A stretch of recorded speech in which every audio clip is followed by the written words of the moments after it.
President Trump is right to call for tariffs on steel and aluminum imports. Tariffs are often used as a last resort, but the domestic steel industry has reached that point. Rather than attacking the president for his proposal, all Americans should applaud him for beginning to end our nation's wholesale surrender on trade. The president's action is already producing results, as U.S. Steel announced Wednesday that it will restart one of its idled blast furnaces in Granite City, Illinois, and create approximately 500 jobs. I have visited communities deeply affected by steel imports. Coatesville, Pennsylvania is home to the oldest continuously operating steel mill in the country, and is among the last places in America capable of supplying the military with steel armor plate that meets exacting defense specifications. In 2007, when the Pentagon escalated the war effort in Iraq, Coatesville's sister mill in nearby Conshohocken turned its production on a dime to fulfill military orders for the steel needed in mine-resistant,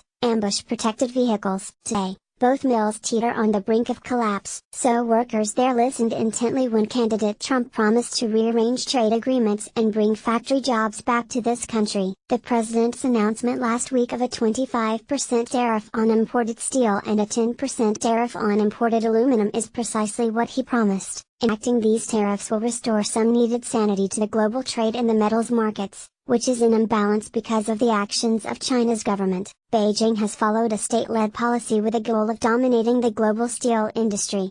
This has been so successful that China now makes half the world's steel. Big government subsidies enable Chinese steel mills to dump steel on world markets at prices below the cost of production, creating unfair competition for steel mills in the US and other nations. There is no end in sight to the overcapacity China has created. Chinese steel has consequentially flooded outside of its borders and roiled the global market, affecting mills and workers everywhere. In the United States, the most open steel market in the world, 10 blast furnaces have closed since 2000, and our remaining mills only operate at roughly 75% of their capacity. More than a quarter of our market is serviced by imports. During a decade of slow but steady economic expansion, the American steel industry has instead remained in a malaise, its workers plagued by the threat of layoffs. This is the reality in steelmaking communities like Lorain, Ohio, or along the lakeshore in northwest Indiana. Yet in the face of these facts, many of the president's fellow Republicans are lashing out at his attempt to address these problems. Despite that, President Trump beat an almost entirely free trading field in the 2016 GOP primaries. Though he continues to enjoy support of the conservative base, some Republicans will apparently not stomach even this slightest break from trade policy dogma.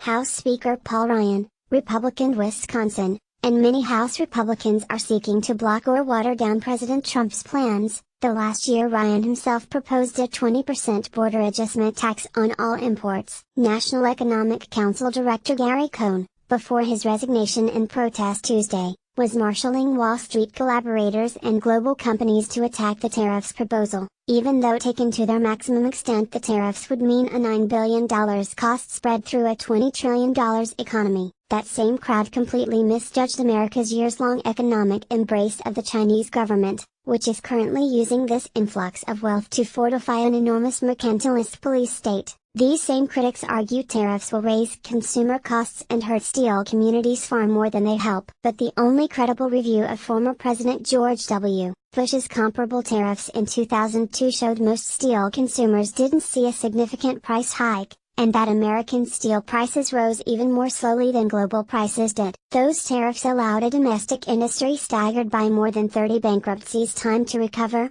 and even recapture market share before China's steel juggernaut emerged. The critics also claim there is no national security basis for protecting American steel, but they conveniently ignore the fact that you can't build a steel mill quickly in an emergency, and that our steelmaking redundancies are already becoming thin. The Navy's Virginia-class submarines rely on specialty armor plate forged in places like Coatesville. There is only domestic producer of electrical steel necessary to build power transformers, the kind of infrastructure needed after a natural disaster in Texas or Puerto Rico. Economics textbook wouldn't see anything wrong with America offshoring its entire steel industry, but most Americans would be unnerved to be defended by tanks made with Chinese steel, nor would they support them rolling down Pennsylvania Avenue in Washington in a military parade. Instead of attacking the president, The critics should instead show us their own plans to stop the economic bleeding in America's industrial belt, because too often, it's all about President Trump. He's regularly accused of looking to the past when he speaks of industry,